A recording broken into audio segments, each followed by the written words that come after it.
ओम श्री गुरुवे नमः। जब कोई साधना करता है तो वह अपने पहले और पिछले कर्मों को काटता है, पर वह ये नहीं जानता कि इसमें मुझे कितना समय लगेगा। इसीलिए हमें एक गुरु की आवश्यकता होती है। जो हम कर्म एक एक करके जलाते हैं वो उस कर्मों के ढेरे को एक साथ पूर्ण रूप से जला देते हैं, पर फिर भी हमें कई बार उस भगवान की प्राप्ति नहीं होती, ईश्वर की प्राप्ति नहीं होती, और हम ये समझने लगते हैं कि ईश्वर का अस्तित्व है ही नहीं, शायद ये एक मिथक है। तो श्री एम ने उसी विषय में एक कथा बताई है, वह मैं आज आपको सुनाने का प्रयास करता हूँ उन्हीं के शब्दों में। सन 2012 के मई महीने में 108 दोस्तों के एक समूह में हम हिमालय पर स्थित बद्रीनाथ और केदारनाथ के पवित्र स्थलों की ओर चले। ये पुराने और नए मित्रों का एक बड़ा मिला जुला समूह था। सब केवल एक ही भाव से जुड़े हुए थे। इन प्राचीन बर्फ से ढके पुण्य स्थलों की तीर्थ यात्रा। धौलपुर की महारानी भवानी देवी हेमंत सिंह ने स्काई लार्क ट्रैवल्स के कुलजीत सिंह की मदद से इस समूह के असंबद्ध सदस्यों को एकजुट करके इस पूरी यात्रा को सफल बनाया। महारानी भवानी देवी को मैं मजाक में महामंडलेश्वर कहता हूँ। जब हम दिल्ली से निकले तो 38 टोयोटा इनोवा गाड़ियाँ सत्संग फाउंडेशन के 138 नंबर के बैनर लगाए साथ में थी। हम वापस भी उसी तरीके से लौटे। पूरी यात्रा के दौरान एक टायर तक पंचर नहीं हुआ। केदारनाथ से वापसी के रास्ते में हम रुद्रप्रयाग गए और एक रात वहीं रुके। हम में से कुछ लोग मोनल रिसोर्ट होटल में रुके। वहां पहुंचने पर हाथ मुंह धोकर मैंने अपने कमरे के पीछे का दरवाज़ा खोला और बालकोनी के बाहर नज़र दौड़ाई। मंदाकिनी और अलकनंदा के संगम से बनी पवित्र गंगा नदी नीचे बह रही थी। उसकी कलकल करती आवाज़ में एक सौम्य सी आवाज़ थी, परंतु दृढ़ गड़गड़ाहट थी। मैं उस बालकोनी से नहाने वाले घाट और उससे कुछ ऊपर भद्रकाली के एक प्राचीन मंदिर की छत देख पा रहा था। उस सर्वोच्च शक्ति का क्रुद्ध रूप भद्रकाली है। अत्यंत प्रसन्न चित्त से मैंने कमरे को ताला लगाया और नीचे उतरकर रिसोर्ट के पीछे की तरफ चला गया। उस रिसोर्ट की चार दीवारी के पीछे की ओर एक छोटा दरवाज़ा बाहर को खुलता था। उस दरवाजे से बाहर निकलकर मैं उस पहाड़ी की ढलान से उतरता हुआ उस मंदिर तक पहुंच गया। असल में मैं एक कुटिया को खोज रहा था, एक योगी की झोपड़ी जो बहुत साल पहले उस मंदिर के पास हुआ करती थी। तब वहाँ कोई होटल या रिसोर्ट नहीं होता था और आराम से पैदल ही कुटिया तक पहुंचा जा सकता था। कुटिया से कुछ ही कदम पर नदी थी। अरे वाह, कुटिया तो अब भी थी, पर ईंट और गारे से बनी, बिल्कुल पक्की। मुझे पता था कि बाबा जी के साथ दूर दूर की यात्राएं करते हुए मैं जिस योगी से वहां मिला था वे अब नहीं रहे। वे नाथ संप्रदाय के ही थे और बद्रनाथ कहलाते थे। बाबा जी के समाधिस्थ होने के 5 साल बाद हिमालय के अपने वार्षिक भ्रमण के दौरान सन 1990 में मैंने इस कुटिया में कुछ समय एक दूसरे साधु के साथ बिताया था। वे स्वयं को आनंद कहते थे। फिर 1996 में उनका एक पत्र मुझे मिला जिसमें उन्होंने लिखा था कि वे ऊंचे हिमालय की ओर निकल रहे हैं और शायद वापस न लौटें। मैं यह जानने में बहुत उत्सुक था कि उस कुटिया में अब कोई और योगी या सन्यासी होगा क्या। मुझे ज़्यादा इंतजार नहीं करना पड़ा। बड़े से पीपल के पेड़ के नीचे बने चबूतरे पर एक जटाधारी साधु बैठा था। हर हर महादेव, वह बोला। मैंने जवाब दिया, शंभो महादेव। वह न ध्यान में था, न पढ़ रहा था और न ही जाप कर रहा था। वह चरस को मसल कर चिलम में भरने की तैयारी कर रहा था। वह बोला, आओ तुम भी बैठो, कुछ और लोग भी आने वाले हैं। बढ़िया चीज़ आई है नेपाल से। मैंने मना कर दिया। मैंने पूछा, कब से हो यहाँ? साल भर से ऊपर हो गया, उसने जवाब दिया। तुम्हारे जैसे लोग आकर पैसे दे जाते हैं जिससे मैं सामान खरीद लेता हूँ। मैं अपना खाना खुद बना लेता हूँ। गांव वाले अब साधुओं को भोजन नहीं देते। शहर जाकर खुद ही जरूरत का सामान खरीद लाता हूँ।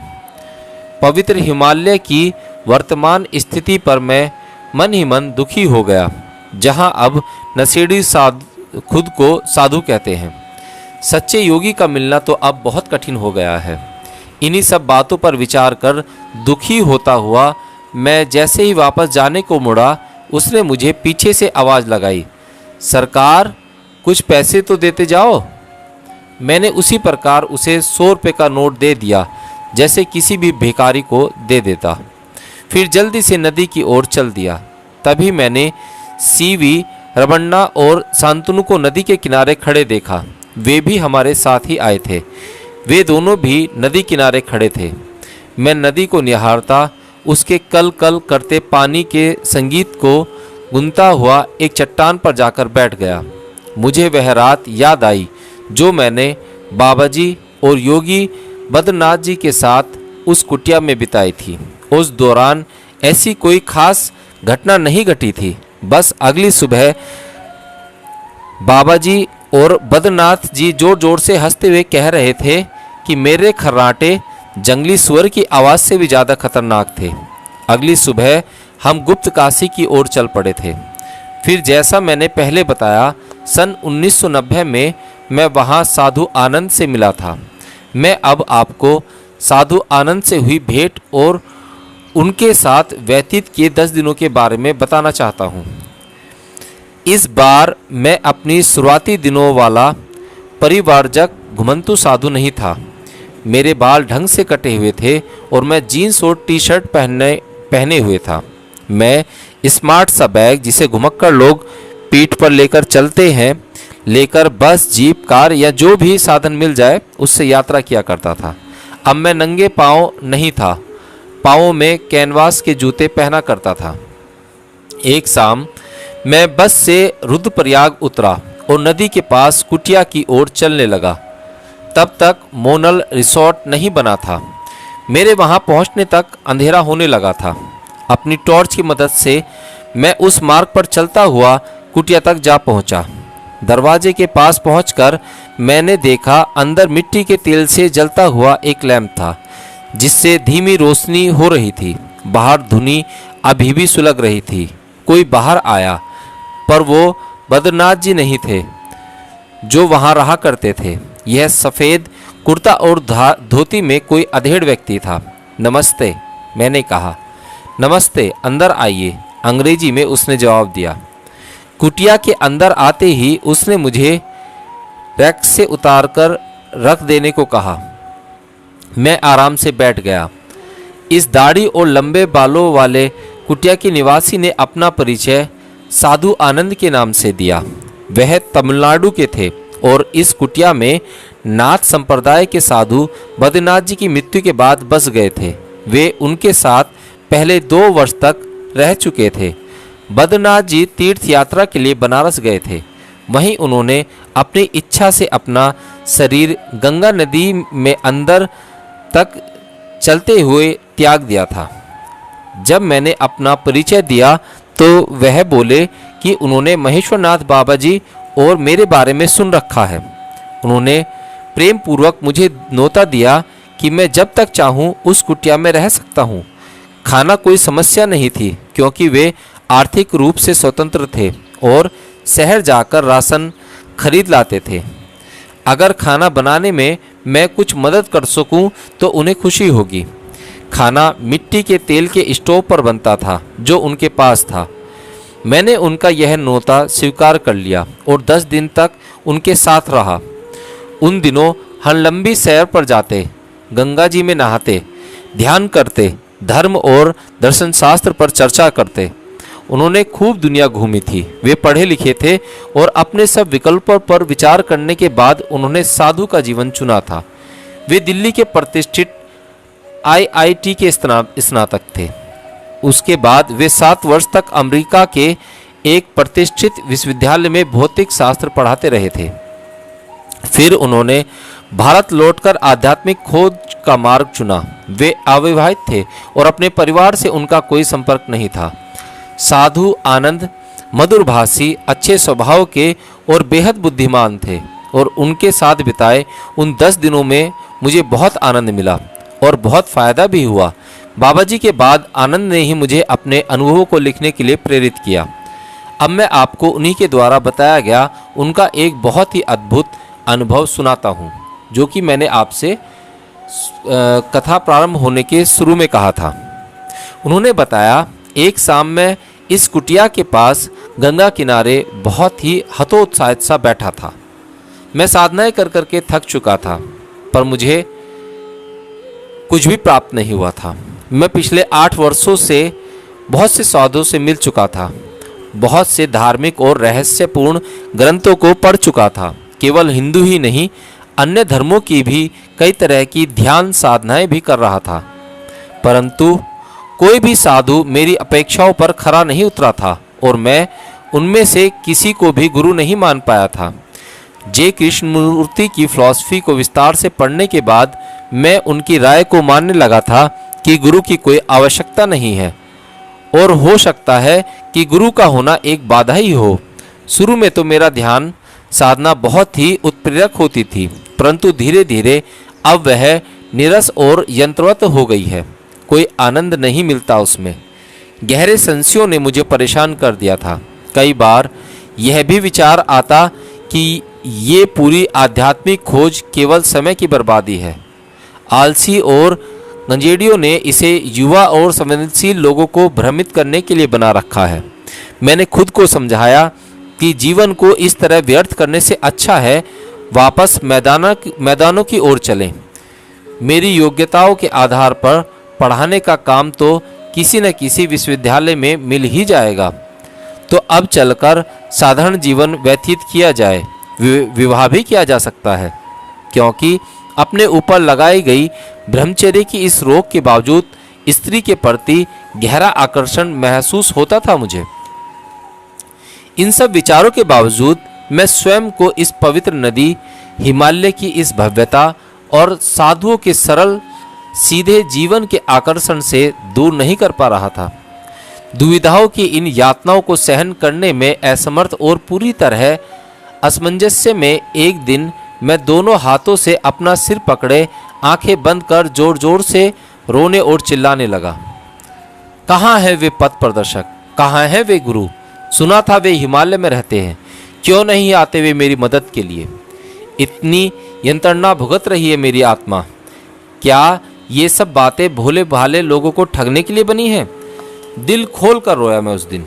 तभी अचानक किसी ने हल्के से मेरा दायां कंधा छुआ। मेरी आंखें खुली तो देखा सामने एक सूखे से शरीर वाला बूढ़ा खड़ा था।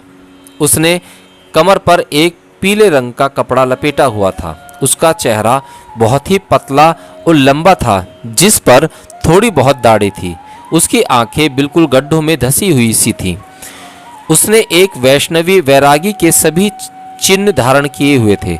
माथे पर चंदन का बड़ा सा तिलक लगा हुआ था, गले में तुलसी की माला, उसी तरह के चंदन के निशान छाती और दोनों बाजुओं पर थे। उसके काले भूरे बाल जटाओं की तरह उसके सिर पर एक बड़े से जोड़े में बंधे हुए थे।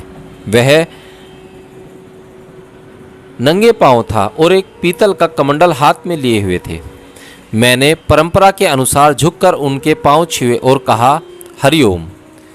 स्त्रियों सी कोमल किंतु दृढ़ आवाज में वह बोले, इतनी जल्दी हिम्मत मत हारो पुत्र, इस पथ पर कई कई जन्म लग जाते हैं।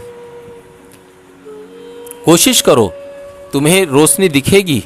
कॉलेजों में पढ़ाने के लिए बहुत नौकरियां मिल जाएंगी, पर एक आध्यात्मिक जिज्ञासु का जीवन अनमोल है और हर किसी को यह प्राप्त नहीं होता। मैं अवाक था, इसलिए नहीं कि वे मेरे दिमाग में चल रही सारी बातों को पढ़ चुके थे। ऐसा तो कई साधुओं को करते हुए भी देखा था, परंतु उनके आगमन के समय को लेकर हतप्रस्त था।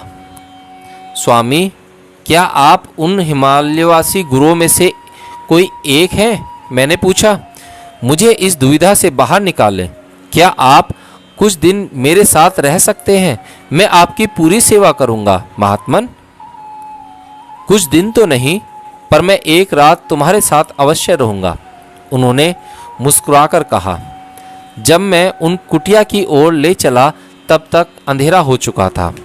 वहां मैंने उनके लिए एक ऊंची सैया तैयार की और अपना कंबल जमीन पर फैला लिया ताकि मैं उनके चरणों में बैठ सकूं।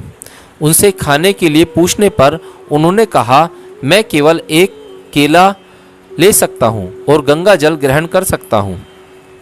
खाना मैं बहुत कम ही खाता हूं। इस शरीर का गुजारा तो बहुत कम में ही हो जाता है। फिर वे बोले कि अब वे कुछ देर सोना चाहते हैं और चिंता करने की आवश्यकता नहीं है। तुम्हारी परेशानी मैं अपने तरीके से दूर कर दूंगा। अब तुम भी सो जाओ, थक गए हो। उनके चरणों के पास लेटते हुए मैं सोचने लगा, कौन है यह, और जल्दी ही गहरी नींद में सो गया। अचानक आधी रात को सपने में मैंने एक गुरु में से निकलती हुई नीली फड़कती हुई रोशनी देखी। कहीं धीमी सी पायल की झनकार भी सुनाई देने लगी और साथ ही बहुत प्यारी सी सुगंध हवा में फैल गई। अचानक कोई फुसफुसाया, जागो, और मैं जाग गया। पायल की झनकार होती रही और धूप की सुगंध भी आती रही। वह सब कुछ उस कुटिया के अंदर से आ रही थी। मैं उठ बैठा और उनके बिस्तर की तरफ मुड़ा तो देखा वह वृद्ध व्यक्ति कहीं नहीं थे। उनके स्थान पर आंखें बंद किए बुद्ध के आकार में सुनहरी रोशनी थी, जिसके चेहरे पर बहुत सुंदर सी मुस्कुराहट थी। उनके पीछे से एक गहरी नीली बैंगनी रोशनी छत की तरफ जा रही थी। अपने आप को यकीन दिलाना पड़ा कि यह स्वप्न नहीं है। मैंने उन्हें दंडवत प्रणाम किया और पद्मासन में उनके सामने बैठ गया। कुछ देर में वह आकृति मेरी ओर आई और उसने मेरे सिर, माथे और हृदय को छुआ।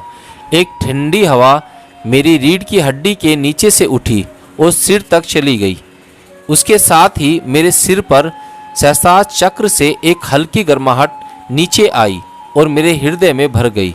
मैं उस नीली बैंगनी रोशनी से भर गया जो मेरी दोनों भुवों के बीच से निकल रही थी। आनंद की एक लहर मेरे पूरे अस्तित्व में फैल गई और मैंने महसूस किया कि अब उस स्थूल शरीर में नहीं हूँ, बल्कि मुक्त हूँ, केवल रोशनी के कणों से बना हूँ जो मेरे हृदय से लगातार एक गोल धारे में निकल रहे हैं और उसमें जा रहे हैं। ये रोशनी के कण बीच बीच में उस अपमृत व्याप्त रोशनी में एकाकार हो जाते हैं और फिर उसी से निकल आते हैं। जब मैं इस समाधिस्थ अवस्था से उभरा तब तक दिन चढ़ आया था। जब मैंने अपनी आंख खोली तो वहां कोई नहीं था, न वह दिव्य आकृति, न वह वैष्णव साधु, सिवाय उस सुगंध के जो मैंने पिछली रात को महसूस की थी। उस समय से मैं लगातार इस पथ पर चल रहा हूँ। अब कोई दुविधा नहीं है, सब कुछ स्पष्ट है। अपना यह अनुभव मुझे बताने के लिए मैंने उनका बहुत धन्यवाद दिया। मैंने भी अपने कई अनुभव उन्हें सुनाए और 10 दिन बाद मैं चेन्नई जाने के लिए वहां से चला आया। उसके बाद हमारा एक दूसरे से कोई संपर्क नहीं रहा। पर सन 1996 में मुझे साधु आनंद का एक पत्र मिला जिसमें उन्होंने बताया कि वे अब गुप्त काशी के पास ऊपर हिमालय की ओर प्रस्थान कर रहे हैं और इस जन्म में अब मुलाकात न हो सकेगी। मुझे यकीन है तुम बाबा जी का कार्य कर रहे हो और मैं तो खैर सनातन घुमक्कड़ हूँ। हरिओम। मैं तब से उनसे नहीं मिला हूँ, पर मुझे पता है कि वे पूरी तरह से उन्मुक्त, सभी तरह के मोह बंधनों से मुक्त हिमालय में ही कहीं विचरण कर रहे होंगे। तो प्रिय मित्रों, अगर आप किसी बूढ़े साधु को मुश्किल से चलते हुए या भोजन मांगते हुए देखें तो उसकी उपेक्षा ना करें, बल्कि उसे झुककर प्रणाम करें और भोजन खिलाएं। किसे पता कौन सा योगी, कौन सा महान गुरु भेष बदलकर तुम्हारा इम्तिहान लेने आया हो सकता है कोई तुम्हें आशीर्वाद देने या तुम्हारा पथ प्रदर्शन करने आया हो।